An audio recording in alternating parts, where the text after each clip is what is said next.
Hello and welcome to Spotlight on eWomenNetwork. I'm Phyllis Smith. So do you ever feel like you're swimming in mediocrity? You know you're better than that, but your profits aren't showing it. And we all have this happen to us. And that's because we've got blind spots. And sometimes we need somebody to help us work through those blind spots. So my guest today is not only the managing director of the year of our eWomenNetwork chapter in Colorado Springs, but she is a productivity and efficiency expert. And she uses her teaching background to help you achieve those goals and get past stuck and get unstuck and move forward and upward. So please welcome Julie Davis. Hi, Julie. Hi, Phyllis. So glad to have you here. I am so glad to be here. I've been so excited about this interview. I just thank you so much for having me. We're lucky to have you at eWomenNetwork and the work you've been doing in your chapter at Colorado Springs, and you're amazing. For sure. Thank you. So you had your first job out of college. You were teaching in Yuma, Arizona. Isn't there like a movie about Yuma, Arizona, or something? Some kind of Western. There was a movie called Yuma 3 right. something. But every spaghetti Western from like way back when, they were always escaping from the Yuma Territorial Prison. And that's so yes. funny. So that's where you live. That's where you had your first teaching job. And that makes sense. Your first job is always the one that is either like in the armpit of the nation or you're making $1. So you followed the correct path. But what did that experience do for you in shaping you and carving out the person you are today? Well, that experience was so different. I grew up in a very affluent town in Colorado, a ski town, and went to a very affluent college, and had never really experienced a poor place. And to move down to Yuma, where, we're 22 miles from Mexico, we were 5 miles from the border of California, and be thrown into a classroom and into a school where the books were probably close to 20 years old. There were no teacher editions, where you write your name in your textbook. It was like those lines plus the end of the page plus flip the page, and they were all down the back of the page. And so I just got to work. I mean, what do you do? So I just pulled all my resources from what I had learned from my teachers in high school. I thought about what we had done and what I had learned through my education. And just, I always say I pulled out my Apple IIe and my dot matrix printer. I got to work. And so just started creating what I needed. I started creating those critical thinking exercises and started putting together projects for my kids to do and essays that they could write, and just worked with what I had. So when I went back to Colorado and ended up in a more affluent school, it was, and I had a teacher's edition. I looked at it and I was like, oh, well, I could have written this. And it was a confirmation that I had been doing things right. But really that experience for me was so much about fortitude and perseverance, and came out knowing that I had what it took to be really good at what I set out to do. And it didn't matter that I had nothing to work with. And it didn't matter that my kids didn't have anything. And I was in a situation too where 60% of my kids were Hispanic, and many of them crossed the border to come to school every day. And their parents were like, you have my kid 8 hours a day. He has to come home and work in the fields, or she has to come home and cook for her family, for all her siblings. And so they're not going to be doing homework. So I had to really readjust how I thought and adjust to a new culture. And so I think it just has made me extremely adaptable to different situations, depending on what it calls for. that is so important, having flexibility, knowing that we are going to be faced with challenges, and either you can give up and walk away, or you can be creative. And it sounds to me that you have a creative mind, so Yeah. that you can think through things. Even in your first teaching job, you didn't have the experience to know what to do. You just kind of, figured it out along the way. So Yes. that's great. How we'll Yeah. get into that later about how you now apply that in your own business. But before Okay. we do, this was not the first time that you faced a challenge like that. You moved from teaching to moving working for a company as an independent contractor. Tell I us, did. how did that transition take place, or why? And then what happened with that company? Well, I left teaching when I had a baby. And so I left and had my son, and realized about 5 months in that I'm not a stay-at-home mom kind of girl, and had to find something to do, but still wanted to be home with our son. And so I joined a company, a multi-level marketing company, and moved up in the ranks pretty quickly to be a leader, and built a really strong team, had a really strong personal sales and sales force on my team. And this was through the recession. I started my business in 2008. And so it wasn't easy, but I also didn't know any different, didn't know any better. So I just did what I knew I needed to do. And so after I had been doing that business for 6 years, the company closed its doors overnight. We had a business on Black Friday, Thanksgiving Day, all of that. And then December 1 just said, we're shutting our doors. My With goodness. we had no idea. Oh my there were gosh. some, if you look back, you see indications, but you really believed that they were on the up and up, and they would have told us, and they didn't. Wow. So I had no income overnight. Oh my goodness. Can I just ask you then, Yeah. was your income important to supporting the family? Yes. My income was, my husband had just retired. So, and he had not launched his business yet. He has another business now too. So he had retired from teaching and was trying to figure some things out. And I was making almost half our income for the family. So when let me ask you then. Okay, so they shut the doors.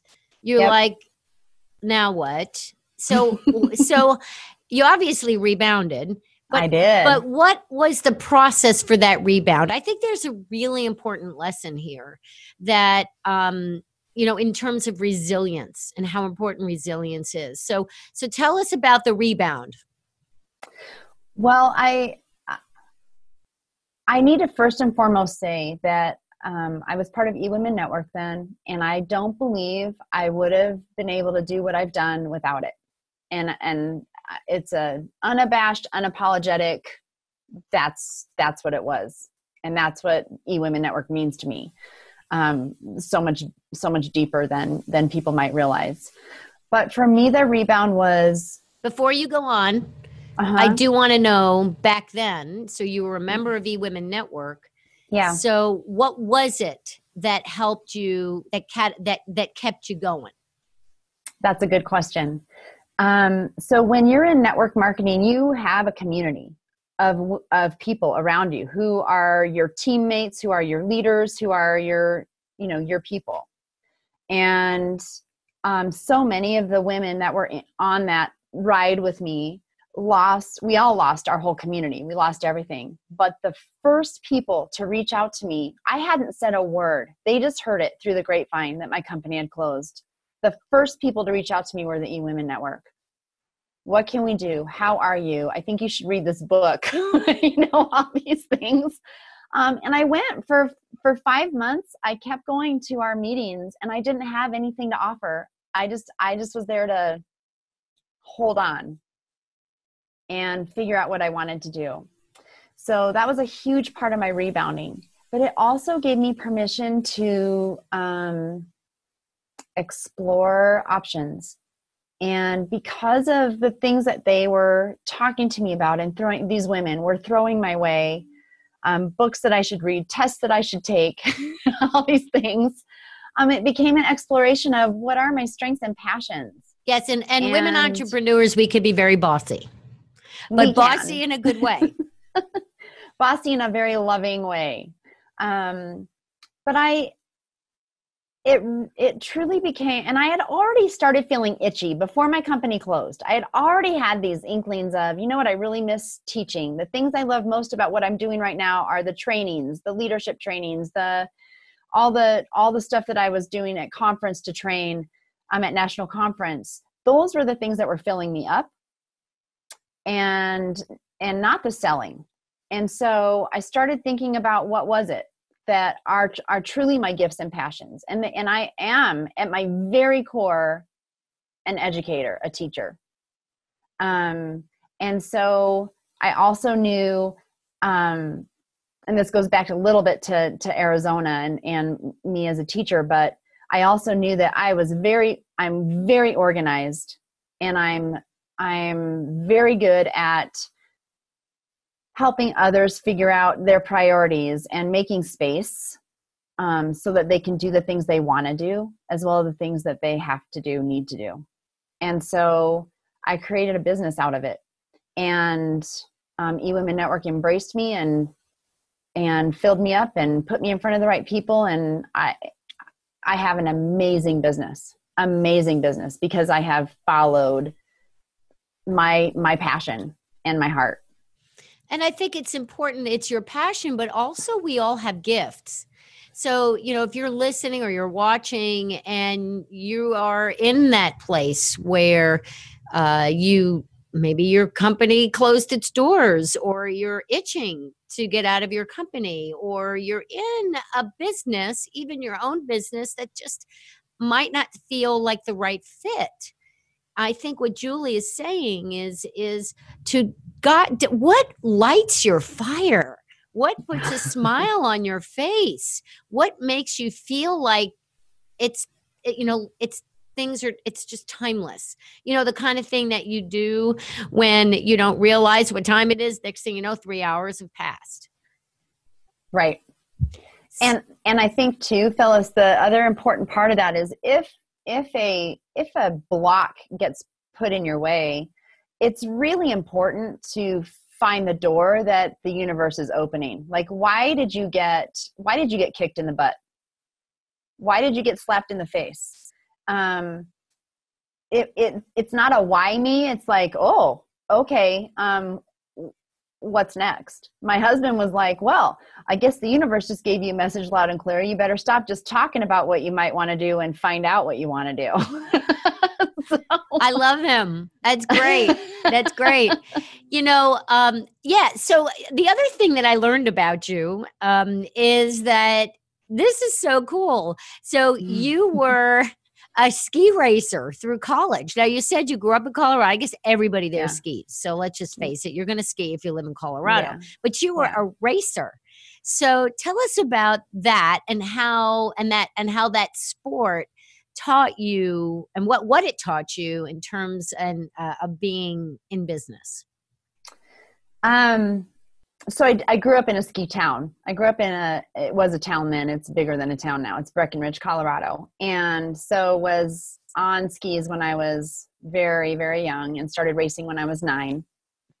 And racing is a really different sport than anything you do. You have a lot of adversaries, even though it's an individual sport. The mountain is your adversary. The course that they set for you is your adversary, and you've got to figure out a way to work with them in order to propel yourself as quickly as possible. And just getting a little off balance can toss you completely out and you don't finish, but you have to get up and do it again tomorrow. if you're going to be successful. And what I learned from that sport was one little blip is not the end. There's a lot of races in a season, and just because I didn't finish one doesn't mean I can't finish the other 15. And just because and in college you're seeded. So just because I didn't get in the seed that I wanted to be in and started at nationals one year, my coach put me in the bottom seed and I really didn't know why. And I was really mad. And so I started 83rd. And I finished that race in the top 20. I was 17th in the nation in our division at the end of that race. What? Yeah. I love this about you. I just love learning this about people. That's incredible. You really are a come from behind woman. Yeah. Oh my gosh. No reason to stop. Why, get mad, get up and go. Yeah. And I think sports in general does that. I see that. I see people who've been in who are athletes. There is a mindset. There's a mindset that athletes have, or even if you're not, just if you were in sports in school, whatever it is, there's a mindset. There's a competitive mindset. There's a fighting through the challenge there. I'm too tired to train, but I'm going to anyway kind of thing. And I think overall that's helpful. I really do. I agree. And even if you're not one of those in athletics, but like my son was in the band and the marching band, and they have to work really hard, and it's exhausting. And they go in at 6 a.m. and they're there 14 hours a day, on game day. And, it's really great. I think just overall, I mean, it's kind of a sidebar, but, getting your kids to do that early on, because I think you become a fighter, You do. And for you and it's really so much about learning to fight through what's so hard. And when you don't think you can take one more step and you don't think you can do what, as an adult, I've done other sports, and it's just where you're so tired that the tears come, you're so exhausted and you can't control them, but you keep going regardless. There's something about that teaches us so much about business. It's true. And, back in the day when I skied, I mean, I was nothing like you, but I remember skiing, particularly the moguls. It's real interesting when you say, like, you have all these adversaries. Yeah. And I remember skiing a mogul course, and how, if you tried to fight it, you'd fall. Like, you have to really bend your knees and you have to kind of go with it so that you're in the groove. And in a way that is a metaphor for life, right? If you try to fight and resist change or the unknown, what ends up happening is nothing. You resist and you go nowhere. Right. So or it takes you down. Yeah. So we have to take a short break, and when we come back, you're going to give us some tips on, based on all these things that you've learned and what you're talking to us now about adaptability, and how you can apply that into your business and achieve the goals that you really desire and that you are worth achieving. Stay tuned.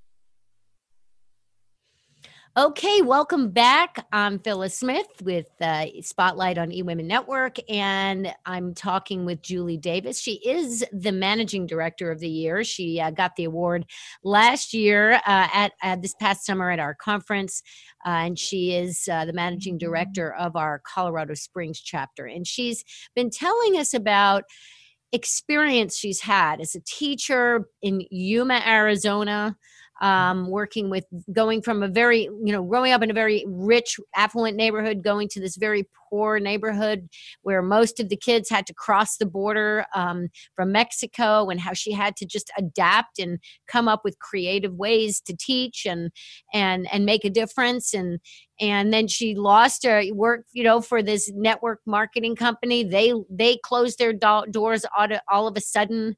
And she's had to adapt. And all this adapting has helped Julie grow, and this resilience, in addition to the support, of course, that she gets or got and gets from eWomenNetwork, really helped keep her afloat and move forward and upwards. You know, as Sandra says, it's not about moving forward, it's about moving upward, right? If we just go forward, we're staying at the same level.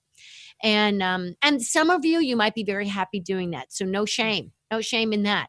But others, if you get that feeling in you, like, hey, I feel like I could do better than this, but I don't know how. I don't know my first step or my next step. And you might even be in business for a while and have been an entrepreneur for a while, but there's something in you, there's an itch.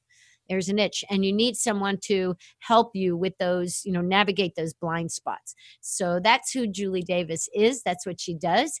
And so Julie, you are a productivity expert, and one of the things that you became a productivity expert was your experience as a teacher. Tell us how that all happened. How did your teaching influence? Absolutely.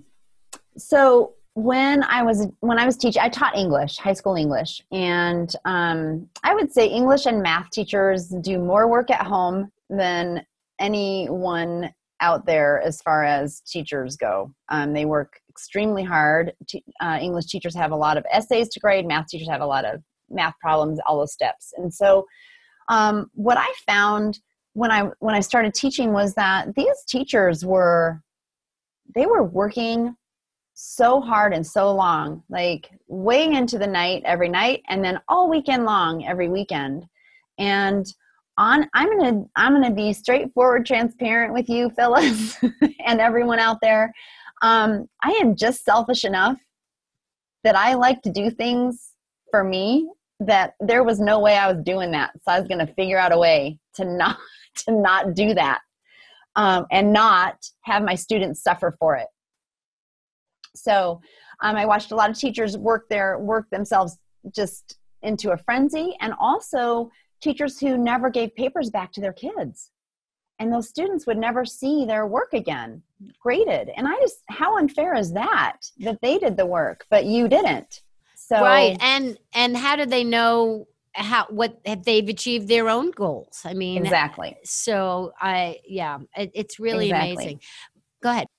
So what I did was I created systems in my classroom where certain things got turned in and certain things didn't. And I taught enough different classes that I never had stuff due at the same time. Essays for first period were never due on the same week as essays from third period. And so I wasn't grading 120 essays at one time. And I also figured out a way to spot check certain things, make sure they were doing the work, but the things that they needed growth in were the things that I made sure I was getting they were getting my full attention on. But at the same time, I did not work on the weekends. Maybe Sunday afternoon I would do some grading, but I just really made it so that there was a flow and a system and responsibility on my part to the students. But I had to fill myself up so that I could fulfill that responsibility too. Well, what's really amazing about that is that it's not amazing. What it is it's about self-care. And that if you don't take care, it's like they might not have been your own biological children, but they were your children. And so if we give ourselves away, whether it's our children or children that we have in a classroom, then we have nothing left for ourselves. And that doesn't make us happy and doesn't make us fulfilled. And what you did is found this balance. It's this balance of being able to do the work and do a great job and help these kids grow and get smarter, which was your goal, teach them how to read and write, and which is critical to your life. And you were able to have your own life. And so what a brilliant thing. So how then does that apply now with your clients that you have in your business? How do you take that and now translate that into your coaching clients? So what I have done through the years, I have taken so many classes and read so many books and trained in different areas. And so I've taken bits and pieces of all of that in productivity and created it for the entrepreneur, and put curriculum, if you will, together, programs together to help them figure out how to make space for themselves in their business. Because entrepreneurs especially feel like we all feel like nobody can do it as well as we can, which many times that's true, but there's also many things that don't need to be done as well as we do them. And so it's looking at, Sandra always says, do those things that only you can do. And that's what I teach them how to do. And if they get up against that roadblock where they know they're supposed to do something more, something better, something bigger, I'm going to turn sideways. You get so you're right here and you can't see your way out. You can't see your way through. So I teach them ways to back up, so that if they're hitting their head against that door, they can back up and go, oh, there's a window right over here. Why am I not going through that? So it's just finding a way to take a breath and look at things from a different perspective and a different way. Is there another way? And what small piece of what you feel like you don't have control over, do you actually have control over? And do that. You call yourself a trainer, not a coach. Tell us the difference. So I wrote a whole blog on this and did a bunch of research about it. What's the difference between a strategist, a coach, and a trainer?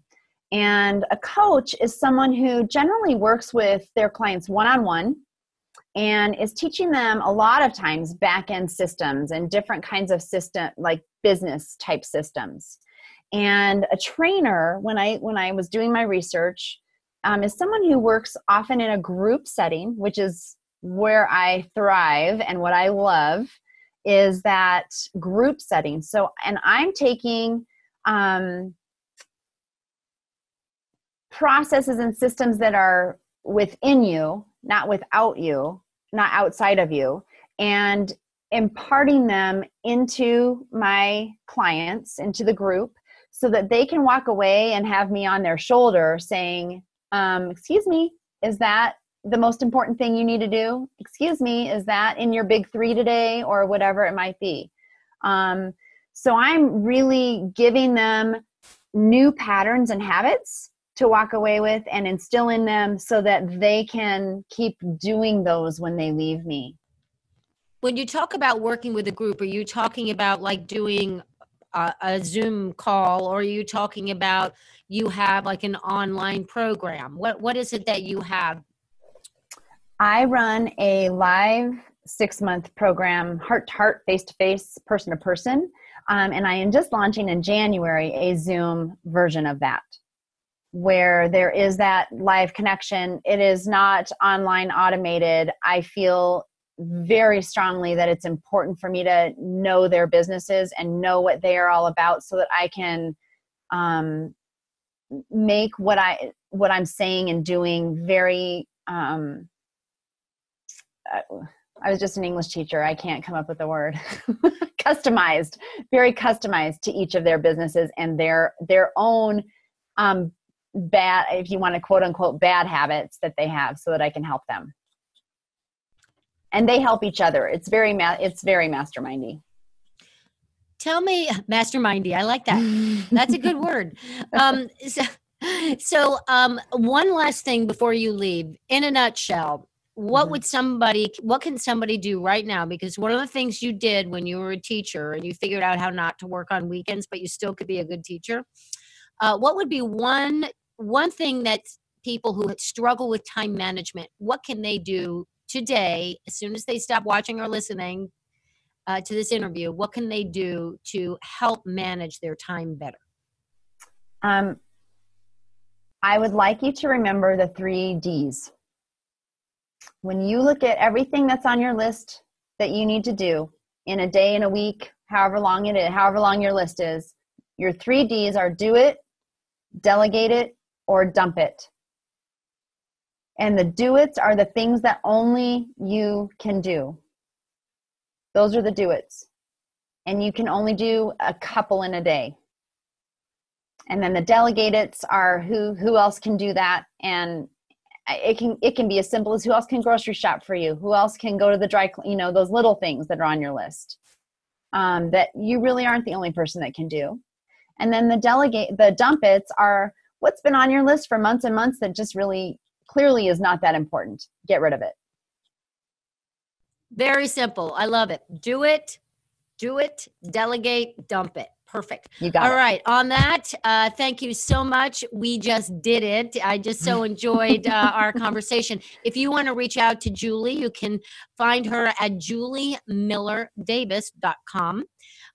Or Julie, do you want Julie at juliemillerdavis.com as well is her email address. So Julie, thank you so much for being with us today. I feel like people who watched or listened to this can walk away right away and start working on their 3Ds.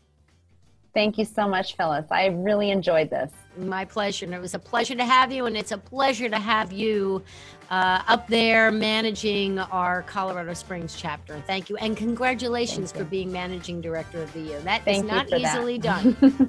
No, thank you. Thank you.